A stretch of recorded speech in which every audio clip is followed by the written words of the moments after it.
আজকের আমি বানাবো ডিম রুটি। তার জন্য ময়দাটা আমি নর্মালভাবে মাখিয়ে নিয়েছি। চিনি, জল আর তেল আর লবণ দিয়ে মাখানোর পরে এরকম পাতলা পাতলা করে রুটির মতন আমি বেলে নিয়েছি। এইরকম এরকম করে বেলেছি। এবার আমি একটা জায়গায় করে দুটো ডিম নিয়েছি, পেঁয়াজ আর গাজর আর অল্প করে লঙ্কা দেব। যদি অন্য কোনো ক্যাপসিকাম বা টমেটো বা বাঁধাকপি থাকে তাও দিতে পারেন, খুব ভালো লাগবে।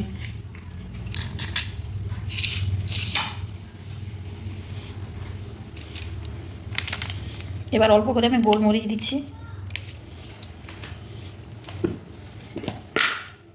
এবার লবণ দিয়ে দিচ্ছি, দিয়ে এবার আমি এটাকে ভালো করে মাখিয়ে নেব। মাখানো হয়ে গেছে সুন্দরভাবে। এখানে আমি একটা রুটি নিয়ে নিয়েছি। এবার আমি 2 চামচ এই যে ডিমের গোলা মিশ্রণটা দিয়ে দিচ্ছি।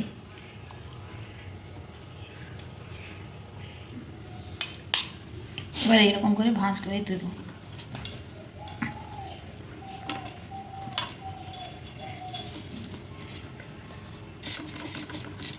এবার আমি সবগুলো কিন্তু সুন্দরভাবে এইরকম করে তৈরি করে নেব।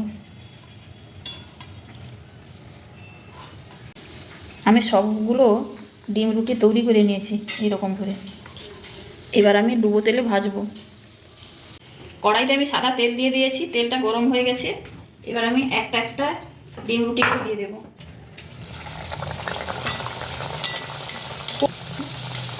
খুব হালকা আঁচেই ভাজতে হবে, না হলে ওপরটা হয়ে যাবে, ভেতরটা কাঁচা থেকে যাবে, ভালো লাগবে না। আমি এইরকম করে না সবগুলো ভেজে নেব। এই যে সুন্দরভাবে ভাজা হয়ে গেছে, এবার আমি কাটবো।